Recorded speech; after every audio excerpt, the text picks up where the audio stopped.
Hello and welcome once again to another episode of Inside Politics on Universal Television Africa, UTV Africa. My name is Maduka Ojimado. I'm your regular anchor. And if you are a regular, you always come here. You know what we do here is we talk about Nigeria. We talk about its growth, its development, its politics, and its policies. We talk about the state of the nation.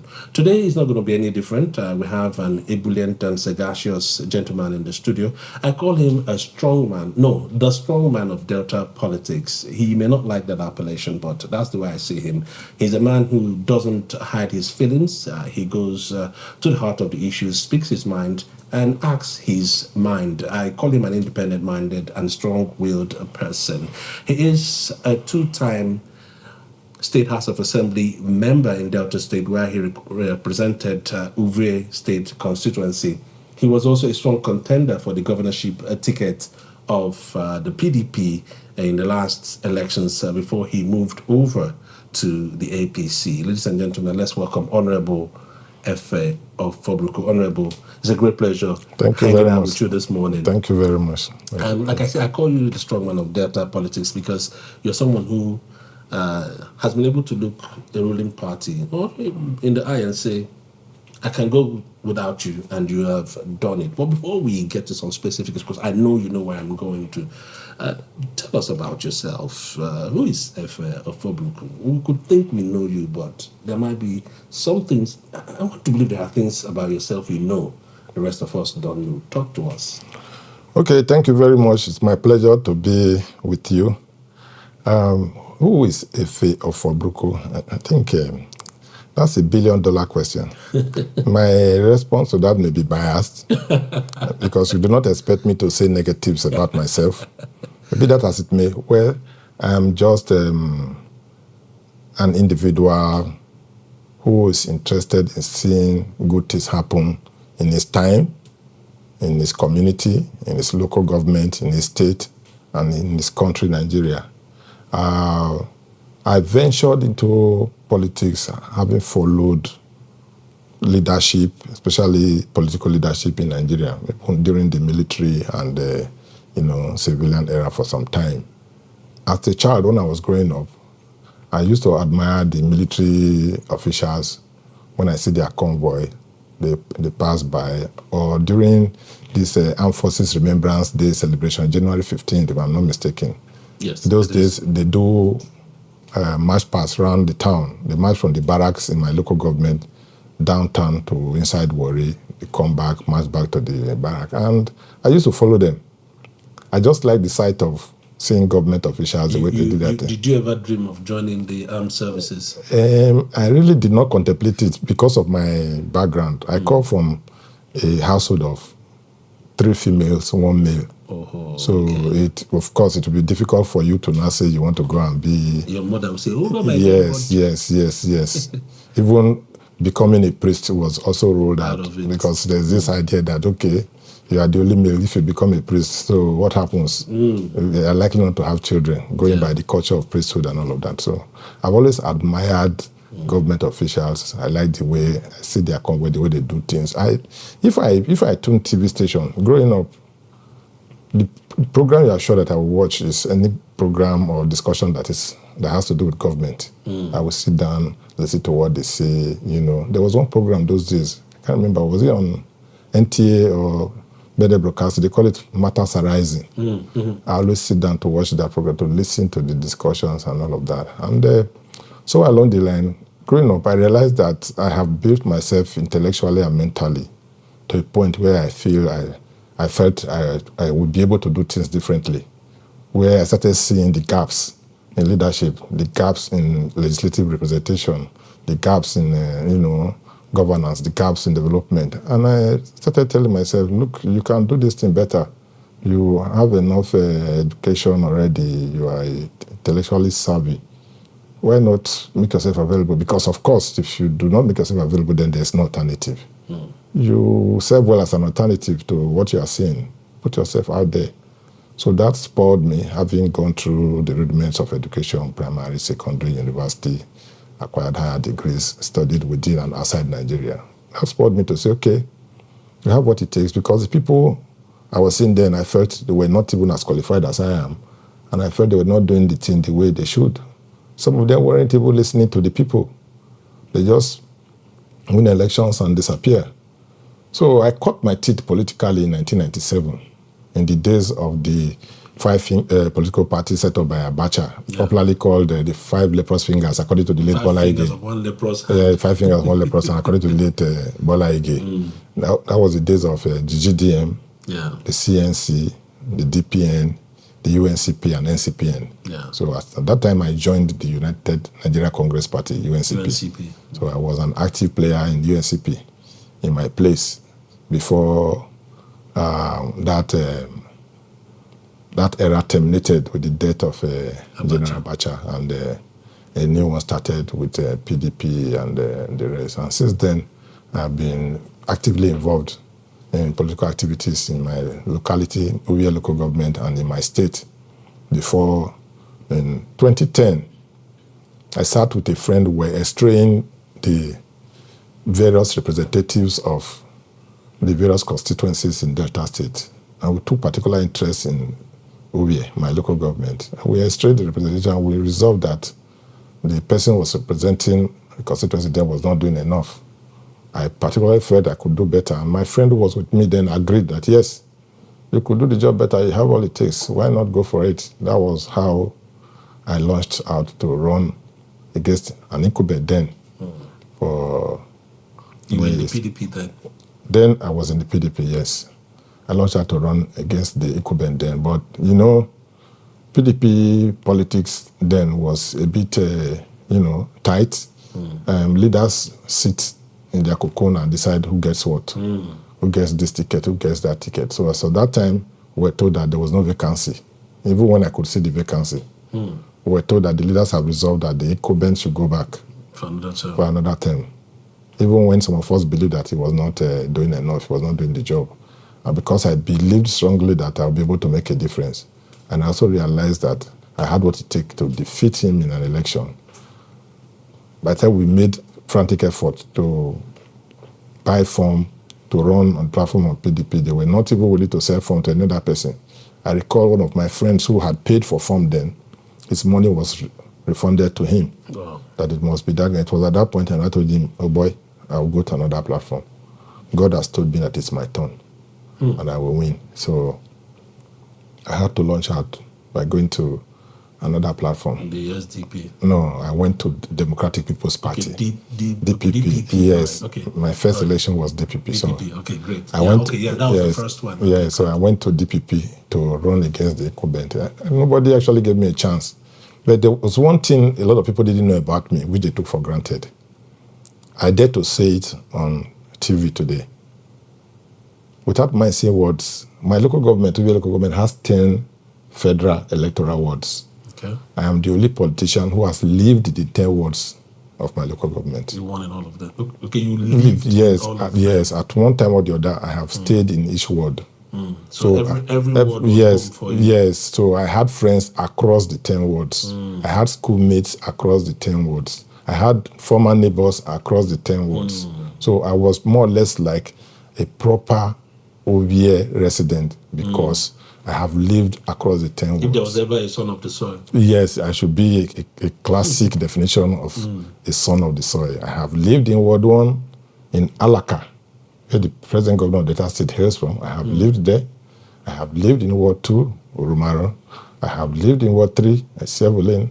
I have lived in Ward 4, Anere Road and Udu Road.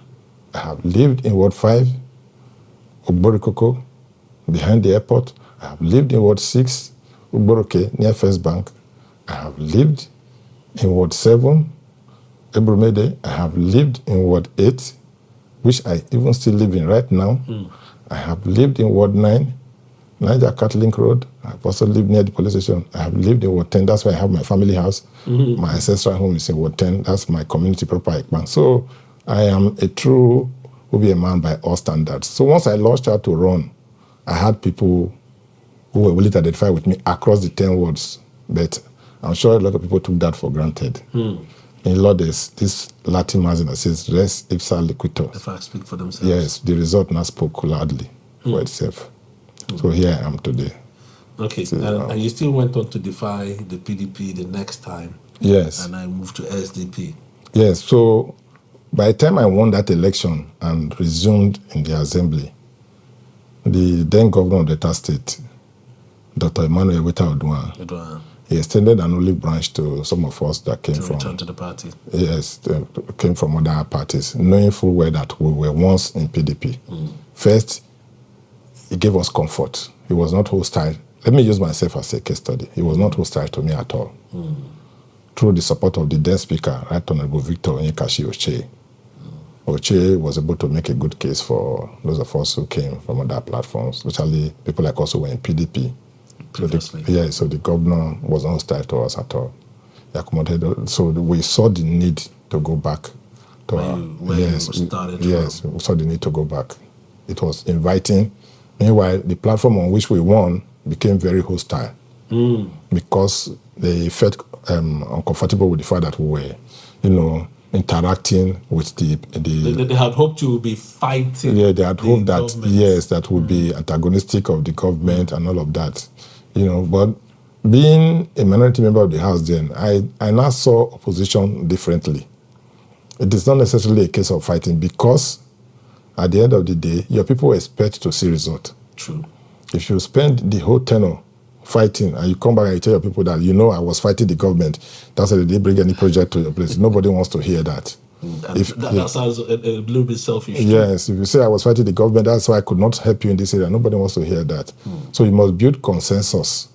You must make friends from within and outside. You must reach out, and within that period, I was able to, build good relationship with the leadership of the state, headed by a PDP governor then, and even the leadership of the House of Assembly. I was able to attract several projects to my constituency. But I also did not fail in my duty as a lawmaker because I believe strongly that as a lawmaker, there are two sides to you. There's the business of the House of Assembly and there's the politics of the House. The business of the House is lawmaking proper. True. Advocacy for your people. You're expected to propose bills, you're expected to move motions, you're expected to contribute to debates. Then the politics of the House is your ability to be able to navigate the waters of politics within the legislature and outside the legislature so that you can attract the dividends of democracy to your people. So that I was able to do very well, and the results were very loud. Having returned to PDP, my second missionary journey to Parliament, I had to run on the platform of PDP. And at the end of the primaries, I won. But the same kind of undercurrent that played out initially that made me go to another platform started popping up. So people felt uncomfortable with my rising profile. So persons felt threatened that if we allow this person to return to the assembly on a majority platform, PDP, and then PDP was very strong in Delta State, so persons felt threatened that I might become a contender for the office of a speaker and all of that, because by the next election, it was likely that the speakership was coming to my senatorial district. And you would have been rightfully a ranking member. Yes, I'll be a ranking member. Yes, so I do not hold it against anybody. For me, it's politics. So in the words of the late distinguished Senator Choba Akadibo, they played me superior politics. Yes, they played me superior politics. Because after winning the primaries, they removed my name from the list of candidates of PDP. Oh, wow. Yes, generated some false petitions that the primaries that produced me did not comply substantially with the requirements, blah, blah, blah. Even when INEC and the DSS report supported the fact that the primary was free and fair. And so powers bigger than me. So person said, he insulted this person, he did this to that candidate, so from above, they removed my name. I tried to make a case. Substituted your name? Yes, substituted me with somebody who didn't even participate in the primaries at all. You see, some of those kind of things over the years are the things that have led to the present state of PDP. PDP was characterized by, a lot of shenanigans. We would come to PDP, but let me still stay with your entry into politics. I would have asked you who was or is your godfather in politics. You said that nobody comes into politics and grows in Nigeria's politics without having a godfather, but having seen the torturous journey you had, is it that you didn't have a godfather, or your godfather in politics allowed you to go through the fire the way you did? So, who was your godfather in politics, or you didn't have one? Okay, interestingly, I didn't have a godfather, but I have God the Father. Yes, if you look at my political trajectory, my emergence, the way I struggled to win my elections, you will know that I didn't have a human godfather, but I had a divine God the Father, who at every point in time intervened.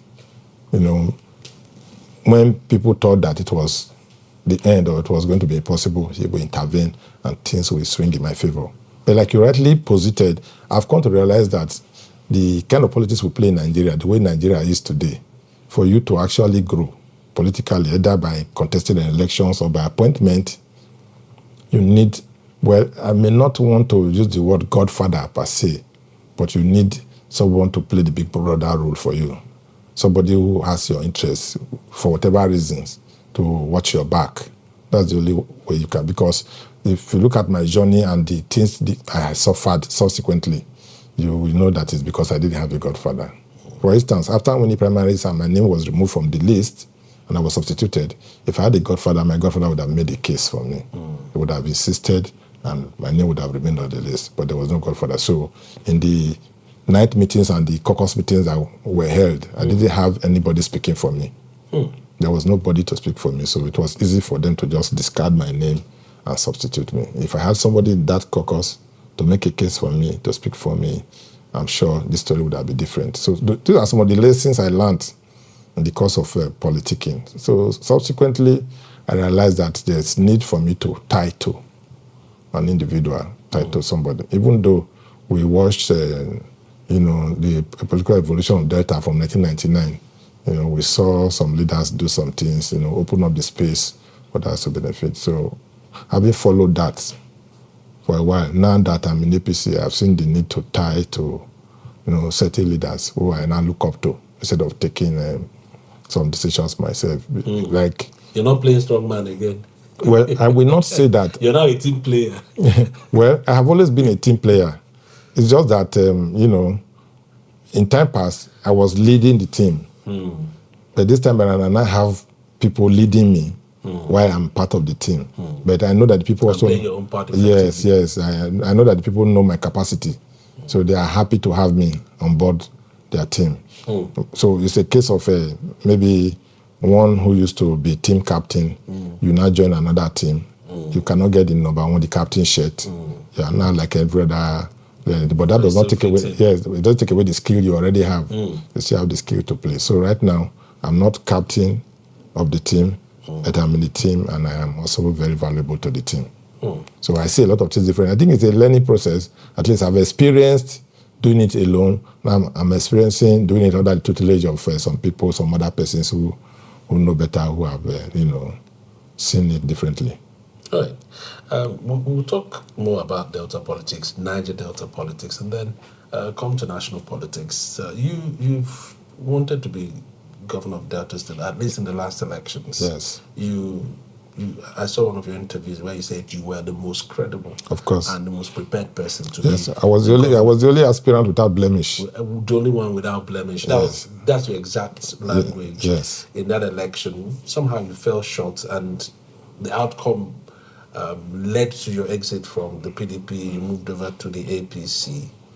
Some people have a very harsh assessment of the leadership of Delta State, starting from 1999, from a James Ibori to an Odwanga to Okowa, and even now to Borewori. People think Delta has not had the kind of purposeful leadership that would realize the full potentials of the state in terms of the strategic positioning of the state, the resources at its disposal, and even the human resources. Delta is one of the richest states, not just in natural resources, but even in human resources. In every aspect, name it, Delta has it. But people say the leadership in the state all those times, they have failed to provide the purposeful kind of leadership that Delta needs. Do you agree with this, and what would you have done differently if you had emerged governor, or if you still, because I don't think you've perished the thought of becoming governor. If you had become governor, if you do become governor, Do you agree that these people have failed woefully, and what would you do differently from what they have done that is being so harshly assessed? Okay, well, I will not want to say that all those who have governed Delta from 1990 did that they have failed woefully. I won't want to say it that way. They may not have met the expectations of the populace, of the citizens. They may not have done enough according to the rating. You know, it's an individual assessment, really. If I have to assess each person that has been governed on Delta State, I will assess them differently. But attributing total failure to any of them, I would not want to say that way. I think part of the problem we have just now is the fact that we have civilized countries around the world that we can just oppose with our state. We can place them side by side and say, look at Texas, it's oil producing. Yeah. Look at Delta.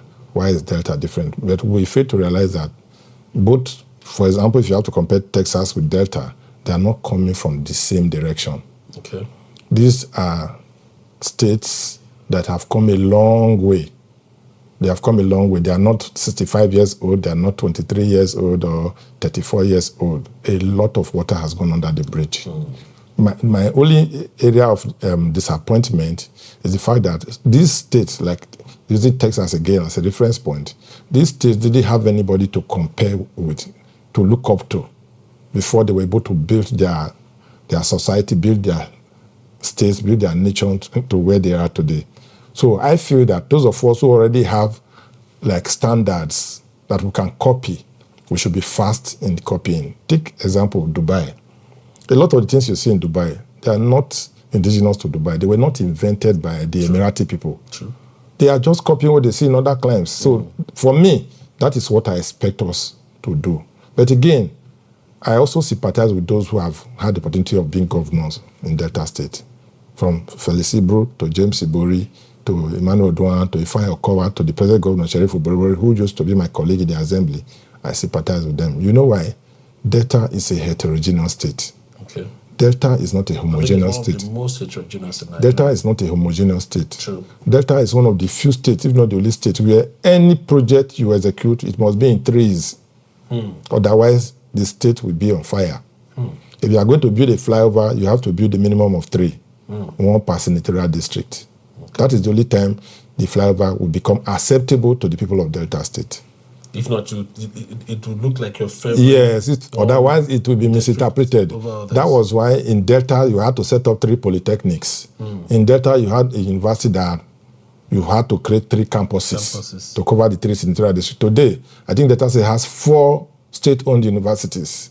You had College of Education that you had to set up 3 colleges of education to cover the 3 senatorial districts. School of Nursing, the same. Anything you bring, the TV radio station. Yes, anything you bring has to be in 3s for peace to reign, for you to be able to sleep and wake up the next day. Otherwise, you throw the state into chaos. It is that bad. It is very unfortunate. And you know, when you do things like this, you are spending a lot of money. You are also building up overhead, because if you have 1 TV station, 1 camera, it's 1 cameraman. Yeah. But if you have 3 TV stations, it's going to be 3 cameras, 3 cameramen. Yes, so you pay more salaries, you buy more equipment, you are going to spend more money. Today, Delta State has one of the largest civil service workforce, if not the largest, which means a lot of money goes into payment of salaries. These are monies that would have been channeled into infrastructure and other areas. A lot. So the state is such that you must multiply anything you are doing. You must multiply anything you are doing. Whether there's comparative advantage for it, whether it has an immediate benefit or not, you must make it 3 for peace to reign. Otherwise, before you know, people are already warming up for your downfall. You know, they will pull you down with media and all of that. So considering this uniqueness of Delta, I sympathize with those who have. So it's a serious balancing act. Yes, yes, yes. You just have to. Sometimes you spread yourself too thin. Yes, you have to. Let me give you an example. Resources. When Dr. Emmanuel Weta built flyovers, he built 2. He built one in Asaba at the Interboa roundabout, and he built one in my local government, in my constituency, at Efe roundabout. Till today, his people from his senatorial district, they still condemn him that he didn't build anyone in their senatorial district as governor. To that extent, he has failed. That's how they assess him. It's unfortunate. But we want to ask yourself, did they need a flyover? If yes, where did they need the flyover? There was actually no need for a flyover at that time in his senatorial district. But they don't see it that way. The belief is that the resources is for the state. It must be shared among the 3 senatorial districts at every time. Even if you now say a flyover is 10 naira, but you don't need one. So let me use the 10 naira to put another infrastructure in your place. Flyover. It's flyover. Because you put one flyover here, you must put. So today you can see that the incumbent governor of Delta State is building flyover in my place, is also building in other parts of the state. That is just let me say it's the work ethic in Delta State for you to survive. That is just it. The people, they don't want to know whether they have need for it or not. They don't want to know.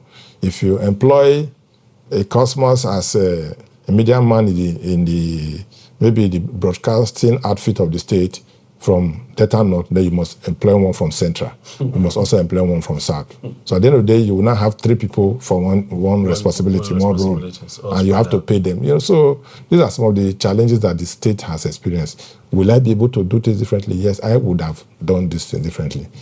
How? First of all, there's what I would call critical stakeholder engagement.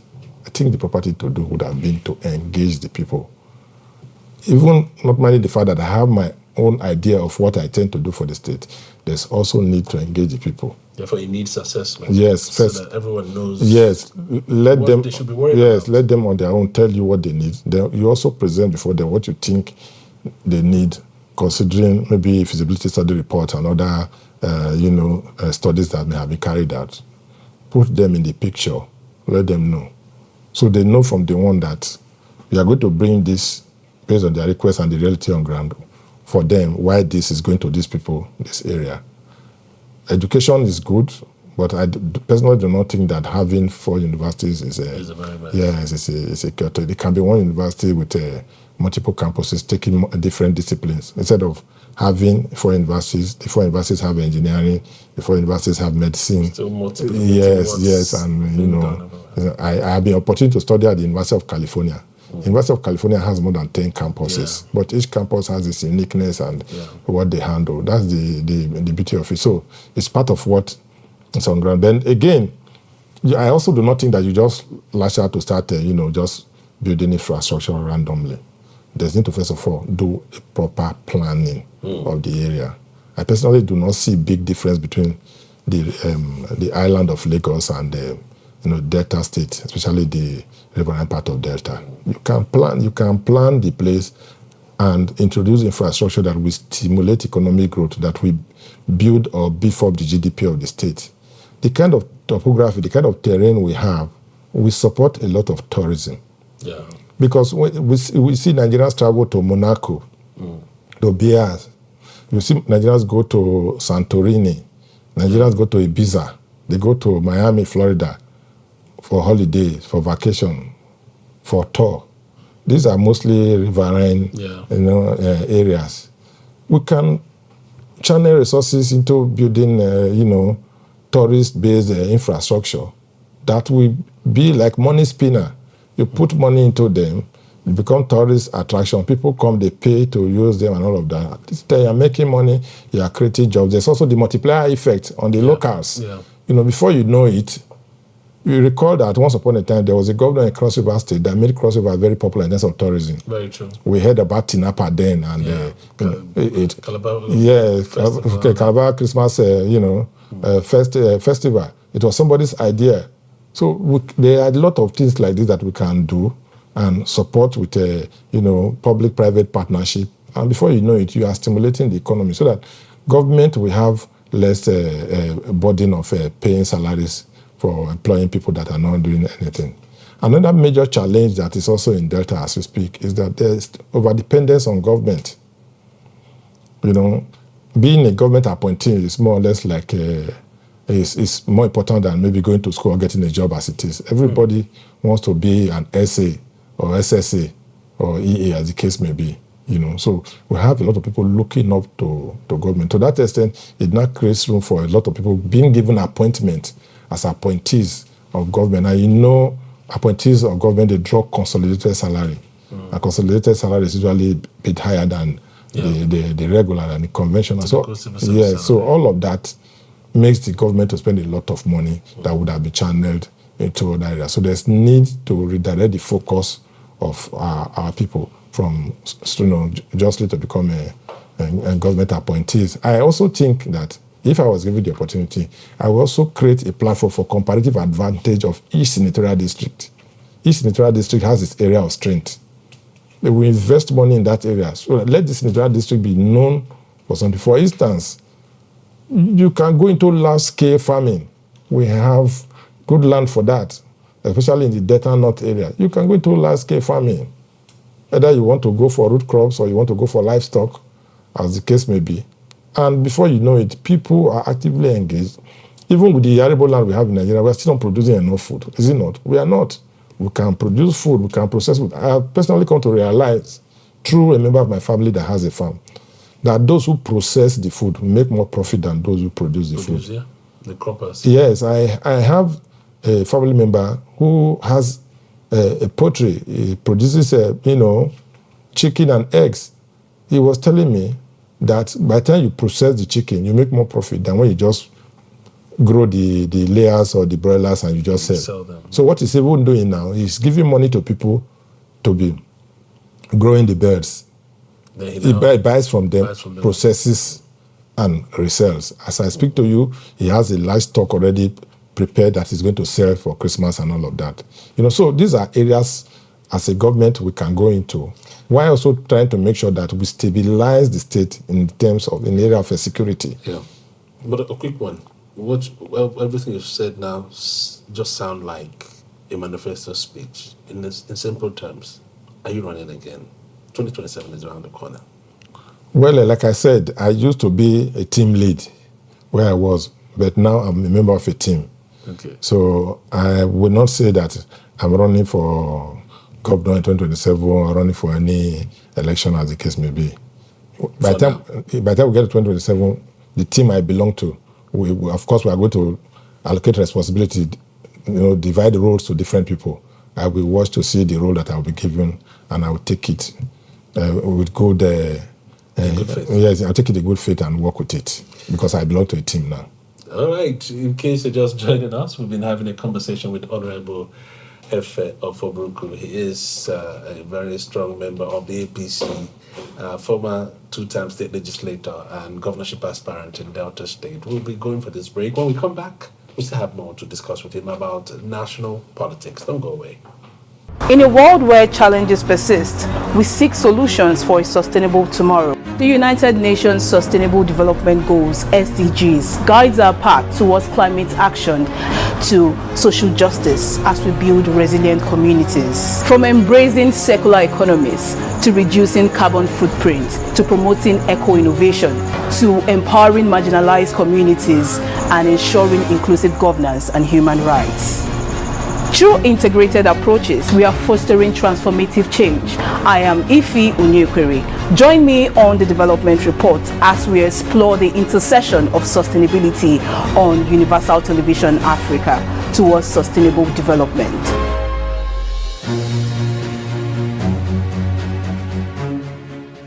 Welcome back. In case you are joining us just now, it's still Inside Politics on Universal Television Africa, UTV Africa. Don't forget to check us out on our website, utvafrica.com, and of course look for us on our different social media and new media platforms. We have all our content available for you online to follow. But right now, we are continuing our conversation with Honorable Efe Ofobruku. He is a former member of the Delta State House of Assembly, two-time member, and a governorship aspirant. And he has been talking to us today about Delta politics, but we want to switch gears now, talk national politics. And I'm going to link the national politics to your own personal trajectory in politics. You've not had any qualms shifting shape, sorry for the use of that word, politically by moving to other political parties when challenges came in. When you've overcome, I have to give that to you. The last time around, you tried out your hands at running for governor in Delta State under the banner of the PDP. You quite didn't get it. The person who got it is the governor now, and you decided to quit the PDP, obviously in anger. That's like almost 3 years now. In about a few more days, it would be exactly 3 years you left the PDP for the APC, and you've been there. But since then, the landscape has changed. An earthquake, or a tsunami, a combination of the two has happened and has swept a lot of people from the PDP into the APC, where you went to seek refuge. So it's like what you ran away from has come to meet you where you are. Now, the former governor of the state, two former governors of the state actually, plus the other former governors, all of you guys are now in the APC together, Okowa, as well as the incumbent governor, Governor Shefu Oborewori, and a whole host of other people have now joined the APC. And looking at Delta State, the landscape seems to have changed, and Delta seems to have set the pace in a way for some other states to also fall in. Recently, we've seen Bayelsa toe the line. The Cross River and Akwa Ibom had done theirs also. Enugu State. Enugu State. So, like the entire South, but South, of everyone is there except for Delta, for Edo, which already was won electorally. This seems to be the trend nationally. Now, I'll still come back to Delta, though, but we've seen this gale of defections to the APC, and the perception is that it is now the North, the South, coming together to band around the president as a sort of bulwark, either as to stand as opposition to the North or to stand as a bargaining chip to get the North to also, everyone else who's not APC in the North to come over. Tell me, these defections, at least latterly, the ones that happen latterly, are they healthy? Do you look at them and think that, okay, it's good for Nigeria as everyone is jumping into the APC now, all the big wigs, governors, former governors, senators, everyone? Well, I think it's a good thing, because some persons, particularly the media, they have tried to paint it differently. They have raised the concerns, alarm that Nigeria is becoming a one-party state. Is it not? I completely disagree. Okay. First of all, you need to look at the definition of what a one-party state is. A one-party state is a state in which all political expressions and activities can only take place under one political But party. it seems to be happening by osmosis now. No, the Nigerian laws has not created opportunity for one-party state, because in Nigeria, by our statutes, you can have other political But parties. if everyone moves to that one party, It still doesn't would make we it- now dissolve this party? It still doesn't make it a one-party state. Okay. Because there still exist other political parties. Like I defined earlier, a one-party state is the law recognizes just one political party. So if you must find political expression, you must be under that party. But that is not the case in Nigeria. You only have a situation where you have more people in one political party and others are coming to join. Now, politically and locally, we have this saying that the shouting side is the winning side. The shouting Side is the winning side. As you can see just now, the shouting side is APC, and people are gravitating towards APC, towards the winning side. I personally am in support of the defection of these governors. You know why? In 2014, there was a huge gang up against President Goodluck Jonathan, and he lost the 2015 elections.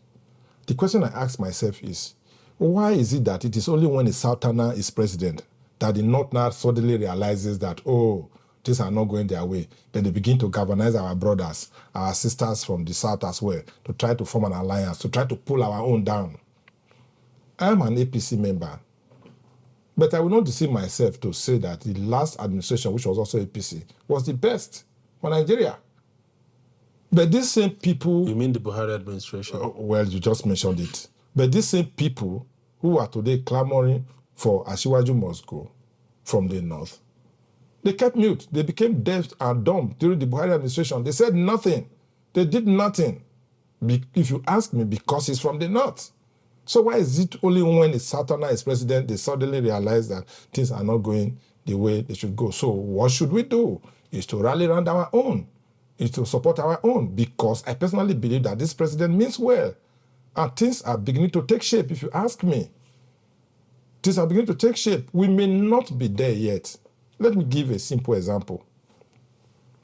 If you had something you were paying for 10 naira, suddenly the price goes to 30 naira, and now the price is 25 naira, you can confidently say, yes, the price has gone down. It may not have gotten back to the 10 naira where it used to be, but it is actually going down. And we hope and believe that someday it will get back to But the argument is that aside price is going up, even the purchasing power of the Nigeria has gone down. So yes, because it's a double whammy. In one of my interviews, even if the price comes down to 10 naira, people may not even be able to afford it anymore. In one of my interviews, I said it on one of your sister stations, I think Arise TV, if I'm not mistaken. I did say that Nigerians chopped in advance. We ate in advance. We ate basic. Yes. What our government, previous governments, what they were doing was borrowing to service our greedy appetites. We're more or less like a man who is living in a rented apartment, takes loan to furnish the apartment, is dressing well, driving big cars. Meanwhile, it's all borrowed. Today, I can say that our naira is actually showing us its true value. The times we were changing naira for 250, 200, 150, the naira didn't have that value then. That's the truth. Ask yourself, what were we producing then to have had a naira that was going for 200 or 150? What were we selling out to earn enough dollars to do that? The only gains we had then were inflows from sale, mostly of crude oil, then loans. So we're taking loans to suppress the true value of the naira. We were deceiving ourselves. We're living a fool's paradise. So today, now we know that this is actually the value of our currency. And you will recall that during that era, some persons were traveling abroad 3-4 times in a year. But now that water has found its level, let me put it that way, now that the naira is showing you its true value, some of those 3-4 overseas trips have become one. Some of the 2 overseas trips have become 1 in 2 years. Because now we know that we really could not afford the kind of luxury life we're living there. Now we are trying to cut our coat truly according to our cloth. Then we were not. But now we are trying to do just that. It's a matter of time. It is not going to be easy. That's the truth. If I don't know whether you're a Christian, but I am, in the Bible, if you take the account of the children of Israel, when Moses was leading them from Egypt to the promised land, when they entered the desert, the wilderness, and they were walking towards the promised land, at one point they complained. They called Moses and said, is it because there are no graves enough in Egypt to bury us? That's why you brought us into this desert. While we were in Egypt, we used to eat onions, cucumber. We used to eat garlic. But here you have brought us, we have nothing to eat. That's exactly the situation we find ourselves right now. You hear Nigerians saying, when this person was president or some few years ago, and dollar was like this, naira was like this, we used to buy this for this, we used to buy this for that. Yes, it's like eating the garlic and onions of Egypt. Now we must face the consequence of leaving Egypt to our own El Dorado, to our own promised land. And that is what we're doing. But we must sit tight and support the government to achieve it. Otherwise, we may end up like the children of Israel too. If you are conversant with the Bible, the generation that started the journey from Egypt didn't make it to the promised land. Most of them passed away in the course of the journey because of distractions they were given to the leadership, because they were not cooperating with the leadership. The Bible even tells us that some of them murmured, they grumbled, and God had to, to intervene. So what we need to do as a people, if our children must enjoy the fruit of our labor, if our children must have a better Nigeria, is to support the government to achieve the goal of getting to the desired destination. There are a whole lot of... the truth of the matter is it cannot even be done in 8 years. But I have faith in this present... So, because what brought you here now is the fact that the previous administration failed woefully. Their people didn't speak against them, but the current administration is righting the wrongs of that time, and they want to use them against the government. But some people are saying that actually most of the people defecting, at least lately, are not doing so because they've seen anything good in the government. They're not doing so out of any ideological or altruistic reasons, purely some of them for selfish reasons, and then others because they're being coerced, they're being forced, they're being threatened into defecting to the ruling party. That's one of the biggest criticisms, and they're actually looking at it as a gang up of the politicians against the people. Well, I want to disagree completely with you. I will also, like I said earlier, I do not agree that there's any administration that is a complete failure, that failed woefully. They may have made their mistakes, they may not have succeeded in some areas, but there are also some positives to be taken away. Now, the people who are defecting today, they are all alive. Some have given their reasons why they are defecting. it is not out of place for you, the media people, to also go and meet them, to hear from them. I cannot be speaking for them while they are defecting, but I am saying to you that I do not see anything wrong in the defection. That is the truth. The people who are defecting to APC, who are ordinary people, who are not political office holders, are more than the number of political office holders that are joining APC. So why is that of political office holders news? But the argument is that it's not translated. Everyday Nigerian is not diving towards the APC and saying hurrah. The point is, there seems to be that variance between the political elite and the ordinary, everyday people like me on the street, not the big people like you. No, well, for you to be seated here and I'm having this interview with you, it means that it's a privilege. It means you are not one of the ordinary Nigerians either. Because we talk about ordinary Nigerians, we're talking about people like us who have put ourselves forward to serve the people, because it is not easy. But on a very serious note, now you are producing an item based on the raw materials you have.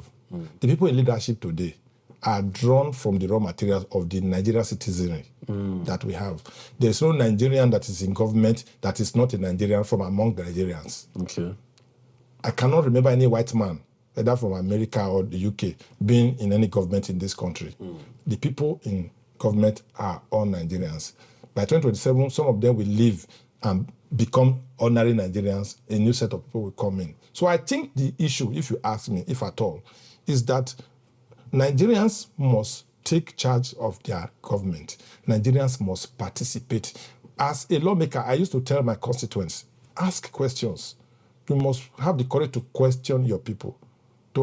Let's narrow it down. You elect people into office. You that elected them, you are the employer. Yeah, true. You are the employer. So you should be able to question the people you have given responsibility, the people you have employed.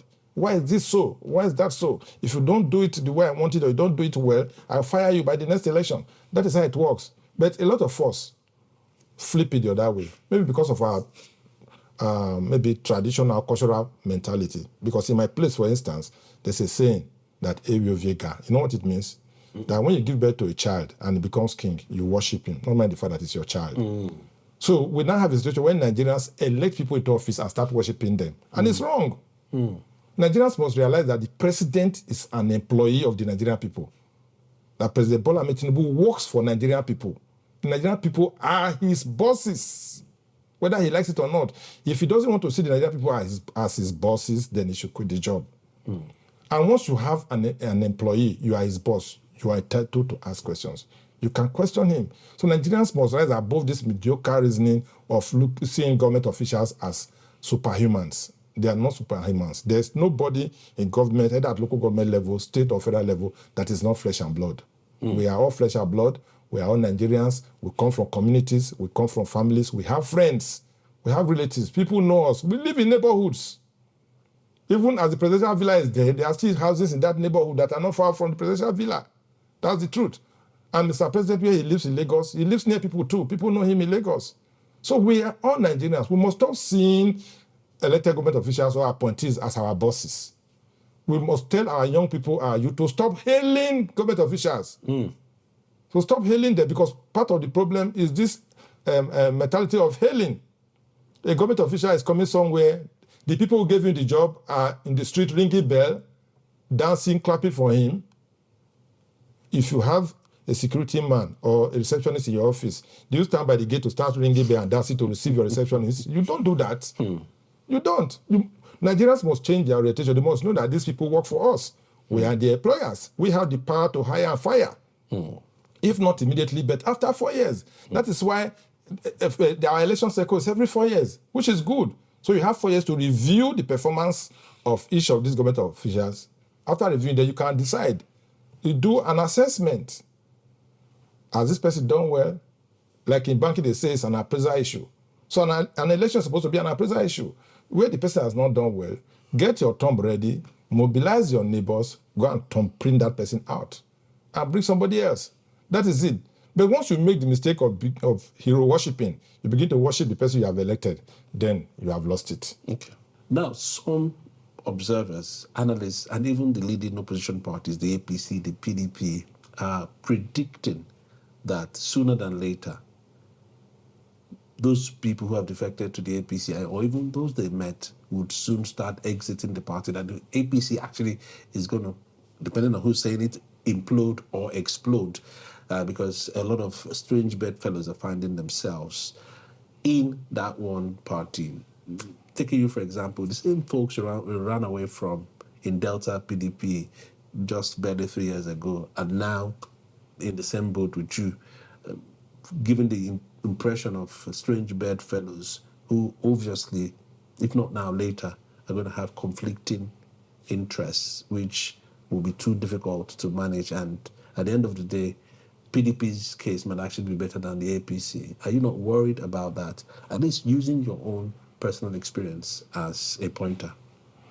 Well, our statutes, our laws, particularly the Nigerian Constitution, 1999 as amended, makes provision for freedom of association. So people are free to belong to whatever group. Like I've heard you media say a coalition, talk about coalition. I personally am not seeing a coalition yet. If you talk about coalition, I would say that APC actually is a coalition, because that's where everyone is coalescing into. That's where everybody is going to at the moment. But you see, re-politicking will start from when the major party, APC, will go for Congress and primaries. Like the Bible says, many are called, but few are chosen. By the time the congresses are over and the primaries are over, many would have participated, a few would have been chosen, some may have fallen off the cliff and may decide to begin to chart a new course. That is when you will see real, opposition or coalition, as the case may be. But it's not out of place. If you ask me, it is the beauty of democracy. It's part of the process. The only thing I abhor, I don't want violence. I do not want people fighting, maiming, or killing anybody on account of politics. If you are not satisfied with the outcome, feel free to move. Personally, I'm not contemplating leaving APC for anybody, especially now that I know that these people, they have come to meet me in APC. So you're a landlord now? Well, not landlord, because our constitution does not make provision for anybody being landlord of the party. Okay. We are all members of the party, and we are equal stakeholders. Because whether you like it or not, they also have their positives they are coming with. Okay. From the PDP. Today, I can say my party is the only party in my state, because the governor and his team, they have joined my party before. I'm still trying to think of who else is a big man in Delta State that is not in the APC. I don't think I can think of any.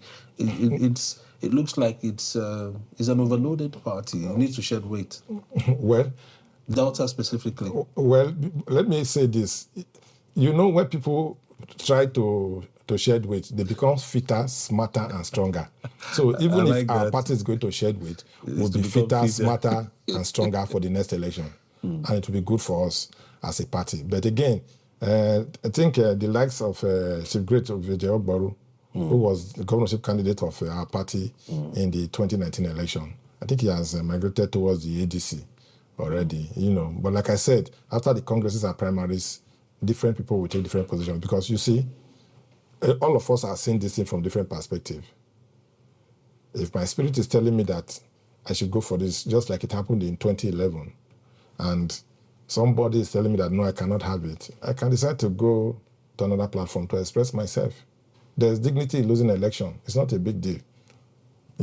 After all, politics is about contestation. And each position, each office has just one slot for one individual. Then you have a lot of people who want to have it. So if the ticket of the party is one slot and is given to one person, and you feel that you should be given an opportunity to also slug it out to win the general election, you can go to another platform to express yourself, as the case may be. But I do not think that in the case of Delta, it's going to be a very difficult task. What I see in Delta is a situation where once you pick the party's ticket, then you are home and dry for the general election. Yes. So the real contestation will be in the primaries within the party, because different people who may have contested for, maybe, let's take one position, let's take Senate for instance. Those who may have loved to contest for Senate in APC, and those who may have loved to contest for Senate in PDP, all nine in the same party, it means they will go for primaries, which is like mock how do you call it? Is it mock exam For the like a dress rehearsal for the last election. So if you slug it out at the primaries level and you pick the ticket, you know that so it will increase the number of people struggling for the various tickets for the various positions within the party. It will increase it, and the party faithfuls will be better for it because they will much for choice. There'll be issue of choice, but there will also be a lot of handshaking. Yes, between those participating as delegates and those who are as well. There'll be a lot of handshaking. So it's good. It's good but it makes it very robust and very competitive, as the case may be. But for me, I do not see myself leaving APC just now. But looking at it on a national level, so many people are saying that the current administration, the administration of President Bola Ahmed Tinubu, has not done well enough to earn a re-election. You hinted at it when you said the president carried out some reforms, but people are saying whatever are the touted gains of those reforms have not trickled down to the people. The IMF came up to speak about it. The World Bank the other day also came up to say the same thing, that the government's reforms, whatever the gains may be, are not reaching people, and actually give the indicting figure of 139 million Nigerians now in poverty. 24 million more people having been pushed into poverty since this administration came into office. And whatever the gains are, the final verdict is that he's not getting to the people. And the belief is that the people would speak loudly at the polls. You're not afraid that the APC would lose the 2027 presidential elections? Personally, I'm not afraid of APC losing the presidential election at all, because it's a case of having a cup with water to a certain level. I'd rather see the cup as half full, so I want to see it as half empty.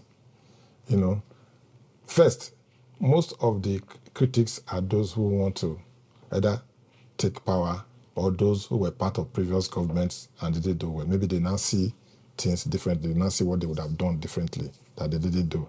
That is why they are saying all of that.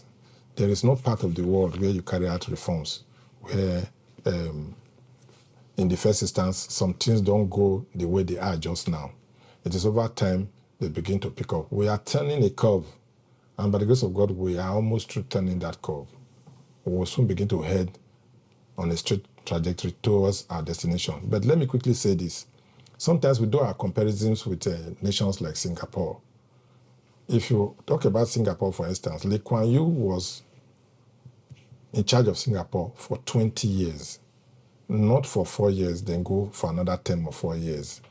He was there for 20 years. You see, some of these major reforms, some of these things we are doing, they are not things that, like I said earlier, that can be achieved in 8 years. But I have faith in somebody like President Bola Ahmed Tinubu. You know why? So are you suggesting that the President Bola Tinubu should give him a lot more time? Let me finish, sir. I have faith in somebody like President Bola Tinubu. You know why? Because Tinubu is able to institutionalize whatever plans he has and bring people who will run with the vision when he leaves office. The foundation he laid in Lagos is what the likes of Fashola, Ambode, Sowolu, and others are building on today. And we are beginning to see the reality of some of those things he started. It's like a man who is building a high-rise. People may not appreciate what you have done with the foundation works because of the volume of materials you may have pumped into it. At the end of the day, a good part of it will be covered, nobody is seeing it. But when the superstructure is standing and the finishing is done, you must give kudos to the man who did the foundation, because it is the foundation that is carrying the superstructure. So what I'm saying in essence is, I have faith in Tinubu's ability to be able to lay a solid foundation for the continuous growth of Nigeria in the right direction. Believe it that when he leaves office, whoever that will take over from him will continue along that path and Nigeria will continue to grow. It is unfortunate that, yes, some persons are having a hard time. I am not some persons, millions of Nigerians. Yes, I'm part of the millions of Nigerians that are not finding it funny. No, sir. That is the truth, because in the days in the days of dollar being 150 and 200. At least you're not among the 139 million people, sir. I am sure if you bring out the list of the 139 million people, you see my name there. I am among them. It is not because I'm sitting before a TV station. I am among them. What is the yardstick?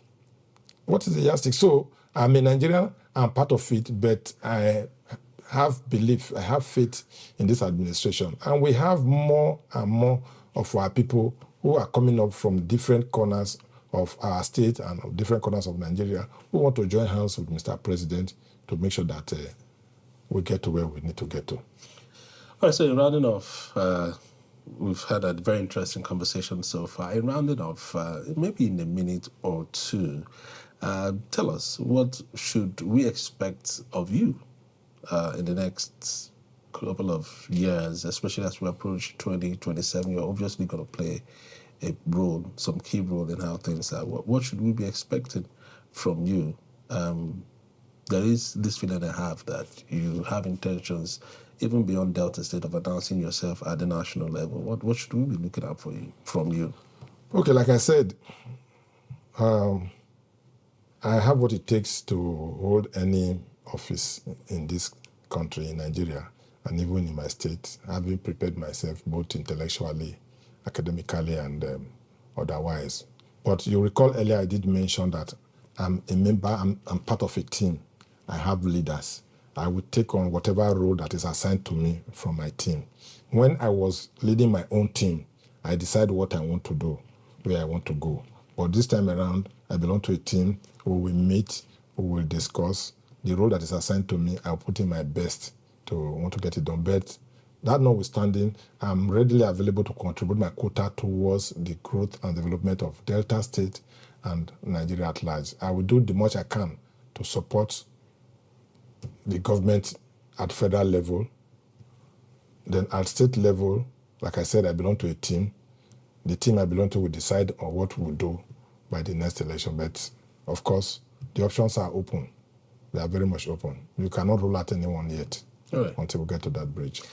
Thank you so much, Honorable Efe Ofobruku. Honorable Ofobruku is a former member of the Delta State House of Assembly, two-time member, a man who has started himself, fought his way through, and triumphed over difficulties and challenges. He's been speaking to us on so many issues, from personal to Delta State politics and to national politics. Honorable Ofobruku, I hope you would oblige us next time we call on you. I'm available. Yeah, okay. All right, thank you so much for listening and watching. Do remember, it's Inside Politics. Here we talk about Nigeria, its growth, its development, its politics and policies. We basically examine the state of the nation. Join us again for another episode of this program. But whatever you do, don't turn off, leave it on UTV Africa. My name is Maduka Ujimadu. Enjoy the rest of your day.